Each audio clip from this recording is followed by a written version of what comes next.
Değerli Üsküdarlı hemşehrilerim, yine hepinizi öncelikle saygıyla, sevgiyle selamlıyorum. Hayırlı günler diliyorum. Bu haftada kültür ve sanatla, Üsküdar'da kültür sanat faaliyetleriyle ilgili düşüncelerimizi, yapacaklarımızı, projelerimizi paylaşmak üzere bir aradayız. Bir taraftan da bizlere sorduğunuz sorulara cevap vermeye çalışacağız. Tabii değerli hemşehrilerim, Üsküdar İstanbul'un herhangi bir ilçesi değildir. Üsküdar'ımız İstanbul'un fethinden 100 yıl öncesinden itibaren, 1350'li yıllardan itibaren Müslüman Türklerin ana yurdu, ata yurdu olmuş bir şehirdir. Dolayısıyla kadim bir geçmişi, kadim bir tarihi, kültürü olan bir şehiriz. Bizler Üsküdar Belediyesi olarak bu tarihimizden aldığımız ilhamla Üsküdar'ın bu güzelliğine, bu marka şehir olma özelliğine yakışır, yaraşır işler yapmak istiyoruz. Ve Allah'a şükürler olsun seçimden bu yana şurada 4-5 ay gibi bir kısa süre geçmiş olmasına rağmen gerçekten kültür ve sanat adına Üsküdar'a yakışır işler yapmaya başladık. İşte Yeditepe Yedi Sanat İstanbul adlı uluslararası bir klasik sanatlar yarışması başlattık biliyorsunuz. Geçtiğimiz Ramazan ayında startını verdik, duyurusunu yaptık. İnşallah önümüzdeki Mayıs ayına kadar devam edecek. Sonra yine bir Ramazan günü sonuçları açıklayacağız. Ardından biliyorsunuz geçen hafta çok güzel bir faaliyeti birlikte gerçekleştirdik tüm İstanbullular olarak. 99 yıl sonra Sürre alayını Üsküdar'dan uğurladık. Bu da bizim kadim bir geleneğimiz. Osmanlı İslam geleneğinin önemli bir geleneği ki İstanbul'dan kutsal topraklara yapılan Sürre-i Humayun yolculuğunun Üsküdar çok önemli bir yol güzergahındaki başlangıç noktasıdır.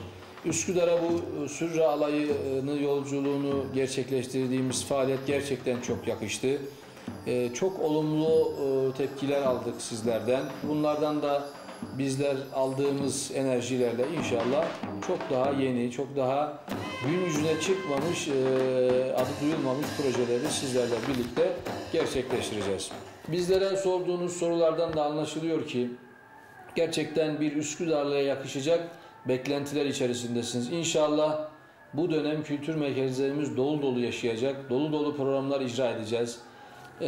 Sempozyumlar, seminerler, konserler, konferanslar gerçekten Üsküdar'a yakışır, İstanbul'a yakışır programlarımız inşallah Ekim ayından itibaren güzel bir başlangıç yapacağız kültür sezonuna. Hatta bu dönem inşallah şöyle bir düşüncemiz daha var.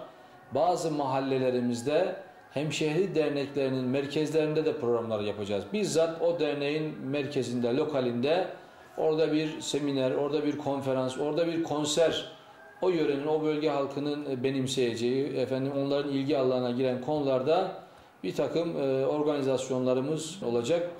İnşallah cıvıl cıvıl, dolu dolu bir kültür, sanat, tarih, eğitim, folklor günleri Üsküdarlıları, gençleri özellikle bekliyor. Amacımız hem geçmişimize sahip çıkmak, geçmişteki o zenginliği yaşamak, hem de geleceğin gençlerini, geleceğin Üsküdarlılarını donanımlı, birikimli, kültürünü, tarihini bilen, entelektüel birikimden nasibini almış gençlerimiz olsun istiyoruz. Özellikle bu işte Ekim 2014 itibariyle başlayacak olan el sanatları kurslarımız, el becerileri kurslarımız, İSMEK'le olan işbirliğimizden dolayı Üsküdar'daki İSMEK kurslarındaki özellikle hanım kardeşlerimizin bu kurslardan istifade etmesi için desteklerimiz aynen devam edecektir. Hedefimiz kültür ve tarih şehri, sanat şehri Üsküdar'ımızın bu marka değerini, bu zengin tarihini gün yüzüne çıkararak daha da ilerlere taşımaktır. Bakın önümüzde inşallah 19, 20, 21 Eylül tarihlerinde 26.sını düzenleyeceğimiz Katibim Kültür ve Sanat Festivali var. Uluslararası bir festival. Gerçekten yıllardır süre gelen Üsküdar'ın bir güzelliğidir, geleneğidir. Biz bu yıl bu güzelliği, bu geleneği daha da kültür sanat ağırlıklı, daha da anlaşılır, daha da Üsküdarların özellikle gençlere, çocukların hayatına iz bırakacak faaliyetlerle inşallah hazırlanıyoruz. Ardından Kasım ayında Bir sempozyum inşallah tekrar belediye olarak gerçekleştireceğiz. Uluslararası ölçekte bir sempozyum. Çünkü uluslararası yurt dışından bazı üniversitelerden hocalarımızın da tebliğleri olacak bu sempozyumumuzda. Dolayısıyla Üsküdar bir festivaller, bir sempozyumlar, bir şenlikler, bir kültürel, sanatsal faaliyetler şehridir. Bu şehri inşallah sadece belediye olarak değil, sivil toplum kuruluşlarımızla, sivil toplum örgütleriyle, kanaat önderleriyle, okullarımızla, diğer kamu kurumlarımızla inşallah dolu dolu bir kültür ve sanat takvimi tüm Üsküdarları bekliyor. Ben şimdiden sizleri Katibin Festivalimize, ardından hemen Ekim ayından itibaren başlayacak olan kültür sezonumuzun açılışına, ki gerçekten her mahalledeki kültür merkezlerimizde çok güzel programlarımız olacak. Şimdiden o programlarımıza davet ediyorum. Oralardaki sohbetler, seminerler, konserler, ki bizim o Anadolu kültürümüzün, o Anadolu geleneğimizin en güzel örneklerini kültür merkezlerimizdeki konserlerimizde sizlerle birlikte icra etmiş olacağız.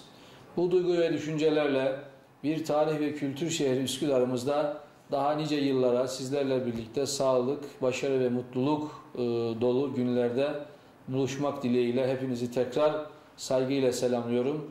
Bir başka hafta başka bir konuda tekrar sizlerle buluşmak üzere. Allah'a emanet olun.